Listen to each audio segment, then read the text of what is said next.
राजकीय महाविद्यालय भट्टुकला में विशाल विश्वविद्यालय स्तर का 7 दिवसीय एनएसएस विशेष शिविर जो है भट्टुकला में यहां आरंभ हुआ है। राजकीय महाविद्यालय भट्टुकला में उच्चतर शिक्षा विभाग द्वारा हरियाणा द्वारा घोषित इस 7 दिवसीय विश्वविद्यालय स्तर के एनएसएस विशेष शिविर का शुभारंभ किया गया है, जिसमें चौधरी देवीलाल विश्वविद्यालय से संबंधित विभिन्न कॉलेजों के 200 स्वयंसेवक भाग ले रहे हैं। एनएसएस शिविर के शुभारंभ के दौरान यहां मुख्य अतिथि के तौर पर सायंकालीन स्तर में चौधरी देवीलाल विश्वविद्यालय से एनएसएस कोऑर्डिनेटर डॉक्टर रोहतास ने स्वयंसेवकों को नशे की बुराइयों से बचने के लिए विशेष रूप से प्रेरित किया और नशे से दूर रहते हुए समाज को जागृत करने का भी संदेश दिया ताकि हमारा समाज सही दिशा में चल सके। एनएसएस कार्यक्रम में स्वयंसेवकों में एनएसएस गीत गाकर कार्यक्रम की यहाँ शुरुआत की गई।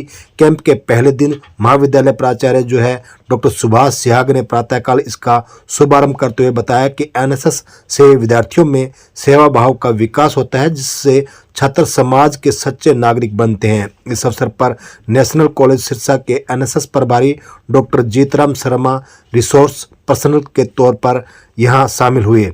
उन्होंने विद्यार्थियों को एनएसएस का परिचय देते हुए स्वयंसेवकों की समाज में भूमिका पर अपने विचार व्यक्त किए। उन्होंने बताया कि एनएसएस के स्वयंसेवक समाज को आगे बढ़ाने में बहुत महत्वपूर्ण भूमिका निभा सकते हैं। इस दौरान पहले दिन महाविद्यालय के विद्यार्थियों ने विश्वविद्यालय के अनेक कॉलेजों से आने वाले विद्यार्थियों का एनएसएस प्रभारी का तिलक लगाकर और फूलों से स्वागत किया। इस दौरान सभी एनएसएस स्वयंसेवकों का पंजीकरण किया गया और इस दौरान महाविद्यालय के एनएसएस की महिला और पुरुष इकाई के प्रभारी प्राध्यापक विजय वीर सिंह व अमित कुमार ने भी विद्यार्थियों को एनएसएस बारे महत्वपूर्ण जानकारी और आवश्यक दिशा निर्देश दिए। इस मौके पर एनएसएस कैंप में विद्यार्थियों को विभिन्न शारीरिक गतिविधियां करवाई गई और इस अवसर पर महाविद्यालय स्टाफ व अन्य महाविद्यालयों के एनएसएस प्रभारी तथा महाविद्यालय के विद्यार्थी मौजूद रहे। क्या कहा मुख्य वक्ता ने, सुने उन्हीं की जुबानी। यूनिवर्सिटी के अंदर 65 यूनिट है और उस यूनिट में से आप छंटे हुए वो बच्चे हैं जो बहुत ही लकी भी हैं और बहुत ही एक्टिव भी हैं, क्योंकि हमारे सभी बच्चे ये इनिशिएटिव भी नहीं लेते कि हम जाएं और जाके हम 7 डे कैंप को अटेंड करें और वहां से हम सीख के आए। लेकिन हमेशा क्या है कि जो यूनिवर्सिटी है वो इनिशिएटिव लेती है और जो एसएनओ ऑफिस है वो इनिशिएटिव लेता है और जो यूनिवर्सिटी के वाइस चांसलर है या जो कंसर्न हमारा डिपार्टमेंट है, प्रोग्राम कोऑर्डिनेटर्स का जो ऑफिस है वो इनिशिएटिव लेता है कि जो मैक्सिमम जो स्टूडेंट्स हैं वो इस तरह के प्रोग्राम्स करें, या गवर्नमेंट के पास से आ रहे हैं या फिर यूनिवर्सिटी के पास अगर कोई प्रोग्राम है तो वो कंसर्न कॉलेज को दें और फिर जो कंसर्न कॉलेजेस हैं वहां पर बच्चे आए और उनको अच्छे से उन प्रोग्राम में अपने आप को नर्चर करें, अपने आप को इम्प्रूव करें और फिर इम्प्रूवमेंट्स के बाद वो जाके अच्छे तरीके से चीजों को समाज में उसको फैलाएं। तो मैं ये शेयर करना चाहता हूँ। पीछे जो मोबाइल पे बात करें, हेलो,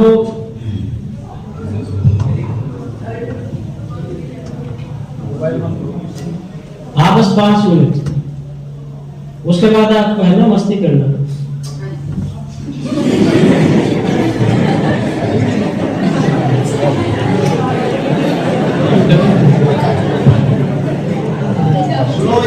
मैं आपको बताना चाह रहा हूँ कि ये जो एनएसएस कैंप है ये आपके लिए इतना इम्पोर्टेंट क्यों है। और मैं आपको बता दूं कि जितने भी कैंप्स होते हैं, यहाँ बहुत सारे कैंप अभी जैसे वाराणसी कैंप लगा है वो भी लगवाया है और जो विनोद जी आ रहे हैं ये और प्रिंसिपल सर मिलकर इतने कैंप्स लगवाते हैं, इतनी एक्टिविटी करवाते हैं बच्चों की। तो ये कहना चाह रहे हैं कि स्टार्टिंग में कोई भी स्टूडेंट्स है या कोई भी वॉलंटियर है, एक बार आप तो आता तो अपनी मर्जी से है और वो चाहे आपकी तरह मतलब ये सोचता है कि मैं 7 दिन मस्ती करूंगा, या फिर कोई सोचता है कि ठीक है घर से है ना पीछा छोड़ गया 5 दिन है ना थोड़ा सेपरेशन में रहेंगे, है ना। लेकिन मैं ये गारंटी देता हूं आपको, आपकी इस 5 दिन में ऐसी ट्रेनिंग होगी और ऐसे आप ये महसूस करेंगे चीजों को कि जब आप जाओगे ना तो आप एक बहुत ही डिसिप्लिन स्टूडेंट बन के जाओगे।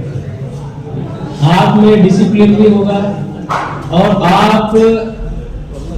आप इतने सोशल एक्टिविटीज को लेके इतने अवेयर होंगे कि बाकी बच्चे तो मतलब छोड़ देते हैं अगर कोई एक्टिविटी सराउंडिंग में होती है, लेकिन एनएसएस वॉलंटियर है वो कभी इग्नोर नहीं करता कोई भी एक्टिविटी को, चाहे वो एक्टिविटी आपकी, आप ये मान लीजिए कि या तो स्वच्छता से रिलेटेड है, अगर कोई चीज ऐसे बिगड़ी पड़ी है कहीं भी आपके सराउंडिंग्स में, तो जो एनएसएस वॉलंटियर नहीं है उससे तो ये उम्मीद करी जाती है कि हो सकता है कि वो उसको अवॉइड कर दे, लेकिन जो आपको ट्रेनिंग दी जा रही है आप उसको अवॉइड नहीं करेंगे। आपका हाथ एक बार उसकी तरफ जाएगा और आप सोचेंगे कि मैं इसको ठीक कर दूं। या अगर कहीं पर कोई एक्सीडेंट हुआ है तो उसमें भी होता है कि आप उसको इग्नोर करके नहीं निकलेंगे, आप वहां पर जाएंगे और जो बेस्ट आपके माइंड में होगा आप बेस्ट उसको करेंगे। तो ये एक ऐसी ग्रूमिंग है एनएसएस वॉलंटियर की, और वो सभी के हिस्से में नहीं आती, क्योंकि आप जो 200 स्टूडेंट है, लगभग 12 या 13 कॉलेज से आए हैं, उसमें से सभी के सभी नहीं आए। आप बहुत ही सिलेक्टेड और बहुत ही लकी स्टूडेंट्स हैं, और आपसे इग्नोरेंस भी हम उम्मीद नहीं करते, और हम ये भी उम्मीद नहीं करते कि आप किसी भी चीज को इग्नोर करें और किसी भी एक्टिविटी को या किसी भी जो भी आपको वर्क मिले उसको आप इग्नोर करें। मैं थोड़ा आपको ये बता दूं कि इससे आपको क्या फायदा होगा। रूटीन में जो आप 7 डे कैंप लगाते हैं उससे आपको क्या फायदा होगा। यूनिवर्सिटी के अंदर जितनी यूनिट्स है उस यूनिट्स में से मैक्सिमम जो स्टूडेंट्स हैं, या हम ये कोशिश करते हैं कि सारे के सारे 7 डे कैंप लगाएं, 1 डे कैंप्स लगे, या जो मिनिस्ट्री से कोई भी लेटर आ रहा है उस लेटर को जो लेटर उसमें एक्टिविटी है उसको वो कंप्लीट करके नीडफुल करके उसको बैक करें, या फिर एसएनओ की तरफ से आया हुआ है उस एक्टिविटी को कंप्लीट करके उसको बैक करें। तो अब इसमें क्या है कि आपका क्या फायदा है। एनएसएस एक ऐसा प्लेटफॉर्म है जो ये सब अगर एक्टिविटी आप करते हैं सिंसियरिटी से, तो वो आपको फॉरेन में भी पहुंचा सकता है, वो आपको राष्ट्रपति जी से मिलवा सकता है, वो आपको प्रधानमंत्री जी से मिलवा सकता है, वो आपको कर्तव्य पथ पे भी ले जा सकता है, और वो आपको स्टेट अवार्ड्स पे भी ले जा सकता है, वो एनएसएस अवार्ड पे भी ले जा सकता है। बाकी छोटे अवार्ड्स तो बहुत सारे हैं, है ना, क्योंकि अभी भी हमारी यूनिट में से 2 बच्चे स्टेट अवार्ड मिला है उनको, यूटीडी में से हैं वो, और उससे पहले भी हमारे जो स्टूडेंट हैं, लड़की है जो थी वो, क्योंकि लास्ट टाइम गर्ल्स का ही था, पर्टिकुलर गर्ल्स ही गई थी, तो वो कर्तव्य पथ पे गई और वहां पर वो सभी से मिलके भी आई, और मेरे ख्याल से उसके लाइफ का सबसे गौरव का क्षण था जब वो मतलब उस पथ पे चली, है ना। तो आपको फायदे यही है कि आप इससे अपना करियर बना सकते हैं, और जो आप चाहें वो आप अर्न कर सकते हैं, और उसके लिए जो मतलब जितने भी आपके प्रोग्राम ऑफिसर्स हैं, यूनिवर्सिटी है, वो बिल्कुल आपके साथ है। जो भी स्टूडेंट आगे होता है वो कभी भी मतलब हम किसी भी बच्चे का अगर कोई रिक्वेस्ट आती है कि हमें बाहर जाना है, किसी कैंप्स में जाना है या नेशनल कैंप्स में जाना है, तो इररिस्पेक्ट ऑफ एनी सभी को भेजते हैं। मेरे साथी आए हुए हैं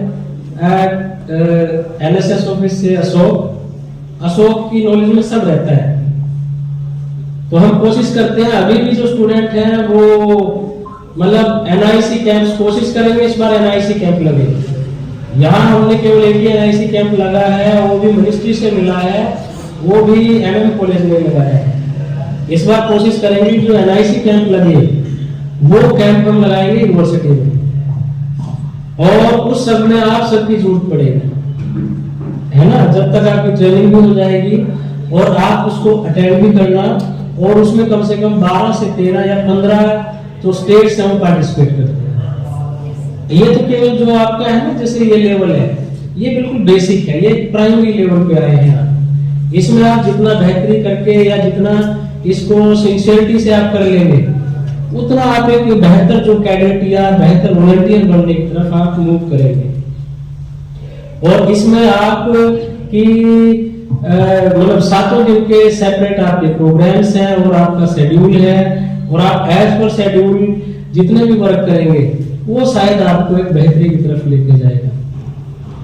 और आपका कॉलेज और आपकी यूनिवर्सिटी आपके साथ हमेशा है। मैं थोड़ा सा, मुझे स्पेशल कहा है डॉक्टर साहब ने कि अब नशे पे बोलना है। तो जो नशा है, वैसे तो अगर देखें तो नशा एक ऐसा अभिशाप है जो अब मतलब बच्चों को लेके जा रहा है ना। जैसे पहले नारा देते थे ना, बेटी बचाओ, है ना। बेटी को किस सेंस में बचा रहे थे, क्योंकि हम खुद उनको मार रहे थे, है ना। लेकिन बेटों को कैसे बचा रहे हैं, कैसे बचा रहे हैं बेटों को? इसलिए बचा रहे हैं कि वो नशे में लिप्त ज्यादा हो गए, उनको पता ही नहीं चलता कब वो उसकी तरफ मूव कर जाते हैं और कब उनकी जिंदगी खत्म हो जाती है। आज जो टाइम है ना, वो बेटा बचाने का टाइम है। जो बच्चों को अंदाजा ही नहीं होता कि जो ये एक जो है ना सबसे सॉफ्ट टारगेट है नशे का, जो जिस एज में आप है ना, ये एक सॉफ्ट टारगेट है नशे का। और आपकी मजबूरी, आपको पता नहीं नए नए मोबाइल चाहिए होते हैं, क्योंकि जरूरतें सभी की हैं। इकोनॉमिक्स में तो हम पढ़ाते हैं कि हमारी जो आवश्यकताएं हैं क्या है,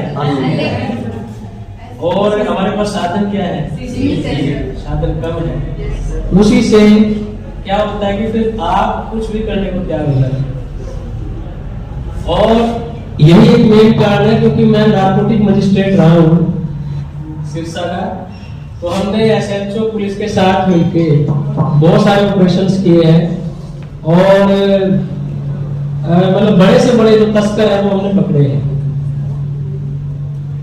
और मैं मतलब मेरे पास एकदम मेरा प्रैक्टिकल एक्सपीरियंस है, उसमें हमने महसूस किया कि जो ये एज है, क्योंकि हम बार बार बात भी करते थे एसएचओ से या एसपी से, और तो उसमें यही निकल के आता था कि जी ये जो एज है ना, और जो इनकी जरूरतें हैं वो इस तरह से हैं कि ये कंट्रोल नहीं कर पाते जो पर्टिकुलर बॉयज है। इसलिए हम बात भी करते थे कि बच्चों को बचाने की बहुत जरूरत है। तो वहां पर जो केस हम फॉलो करते थे वो ये है कि हमने ऐसे ऐसे केस देखे हैं, उसमें हर एक तरीके का जो भी नशा होता है, बल्कि नाइजीरिया से आप सोच सकते हैं कि नाइजीरिया से कोई ड्रग्स चली है वो सिरसा भी पहुंच रही है, और साउथ अफ्रीका से कोई ड्रग्स चल रही है वो यहाँ पहुंच रही है, तो देश के विभिन्न और आउटसाइड द कंट्रीज। और उसको आप देखिए, उसकी कंजम्पशन भी है ना, उसकी कंजम्पशन भी है। और जो बहुत ज्यादा जैसे होटल्स हैं या फिर गांव में कुछ पॉइंट्स ऐसे हैं, हमने भी बहुत सारे डिटेक्ट किए उन पॉइंट्स को। तो उसमें मैं तो आपको यही कहूंगा कि आप बच के रहें, क्योंकि आपको कैच करने के लिए, आपको ट्रैप करने के लिए लोग घूम रहे हैं, है ना। आपको ट्रैप करने के लिए लोग घूम रहे हैं और आपको उनसे बचना है। और खुद को बचाते हुए, जैसे कि वीडियो गेम होता है ना, वीडियो गेम में हम क्या करते हैं, वीडियो गेम में हमें बचते हुए और आगे निकलना होता है ना, और हमें एक्सीडेंट से बचाना होता है। तो हमें एक ऐसा सिस्टम विदिन ऐसे क्रिएट करना पड़ेगा कि हम कैसे बचते हुए, सबसे सेफ होते हुए आप एक बेहतरीन लाइफ जिएंगे। और उनमें से जितने हम पकड़ते थे उनमें मैक्सिमम थे ना स्टूडेंट थे। और जो ये एरिया है सिरसा और फतेहाबाद, ये टॉप में है नशे में। आपको क्योंकि ये बॉर्डर एरिया है, इसमें से इजीली राजस्थान की भी अप्रोच में है, पंजाब की भी अप्रोच में है, और आपको मतलब बहुत सारे ऐसे हैंडलर्स घूम रहे हैं जो ड्रग हैंडलर्स हैं, वो आपकी तरफ मूव कर रहे हैं। आपको बचना कैसे, आप बल्कि आपको तो आप एनएसएस वॉलंटियर है, आपको बचना नहीं है, आपको तो लोगों को बचाना है, नहीं आपको लोगों को बचाना है। और उनको कैसे आप एम्पावर करेंगे, तो मैं तो यही बताता था पहले कि अगर बच्चे की किसी की मूवमेंट है ना, या बच्चे का ये है कि बच्चा किसी गलत संगत में है, तो सबसे पहले पता चलता है पेरेंट्स को। तो पेरेंट्स को बुरा लगता था कई बार, जैसे कंगनपुर में कैजुअलिटी हो गई है ना, वहां 2 ड्रग्स से वो डेथ हो गई, तो फिर हमें ले गए SHO गए, मैं गया, क्योंकि गाँव वालों को मोटिवेट कर किसी को बताओ। हमारे यहाँ तो अभी देखो कितने नई उम्र के, कोई 17 साल का था, कोई 20 साल का था, तो चला गया।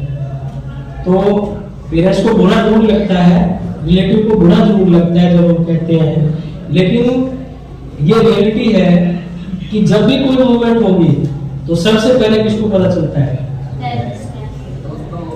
जो आपके पास होता है। अगर आप में कोई आपके हैबिट कोई चेंज हो रही है ना, तो पेरेंट्स को पता चलता है, और पेरेंट्स ये बताते हैं कि, लेकिन उल्टा है, पेरेंट्स अपने बच्चे को कुछ नहीं करने देते। जो पेरेंट्स अपने बच्चे को टोक देगा, उसका बच्चा कभी गलत संगति में नहीं जाएगा। गांव वाले खुद ही कह रहे थे, जिन बच्चों की डेथ हुई ना, वो कह रहे थे कि हम बोलते थे इनको, हम जाते हैं इनके पास ही कहते हैं कि आपका बच्चा गलत संगति में है, लेकिन वो कहते हैं, उनको ये है कि मैं समाज में और प्रतिष्ठा कम हो जाएगी, लोगों में टारगेट करेंगे, तो वो अवॉइड करते हैं कि जी आप तो हमारी इमेज खराब करना चाह रहे हैं। लेकिन वो इमेज नहीं खराब हो रही होती, हो सकता है उसकी इंटेंशंस बैड होती है, लेकिन बैड इंटेंशंस में भी पड़ोसी कई ऐसे होते हैं कि पड़ोसी कई बार दूसरों पे पॉइंट आउट करने के लिए जाके बताते हैं, केवल इतना बताते हैं कि भैया आपका बच्चा लायक नहीं है। लेकिन क्या होता है फिर, या तो उसको पॉजिटिव ले लो, या फिर उसको अगर इग्नोर कर देंगे तो फिर वो रिजल्ट वही आया जो लास्ट में हम फेस करके आए। उस टाइम जो बच्चे थे वो तो अपनी जान से चले गए, उनको पता ही नहीं क्या हुआ है कि नहीं। तो उसमें क्या है कि पेरेंट्स को अवेयर होने की जरूरत है, जैसे ही कोई मूवमेंट लगे तो वो मिले, उससे काउंसलिंग करे उसकी। अगर वो काउंसलिंग पेरेंट्स की नहीं कर पा रहे तो वो नियर एंड डियर्स को बोले कि जिसकी काउंसलिंग कर दो। अगर उससे भी नहीं मान रहा तो ऐसे आपके मोबाइल्स गवर्नमेंट दे के रखती है, या आईजी स्पेशल आपको दे के रखते हैं, क्योंकि हमें भी जो अपॉइंटमेंट या डिप्यूट किया गया था वो हरियाणा जो हाई कोर्ट है उनके ऑर्डर्स पे डिप्यूट किया गया था, और सीधे आईजी के ऑर्डर थे, तब जाके मतलब वहां पर है। और जैसे यूनिवर्सिटी में और भी टीचर्स और भी बहुत सारे लगे हुए हैं।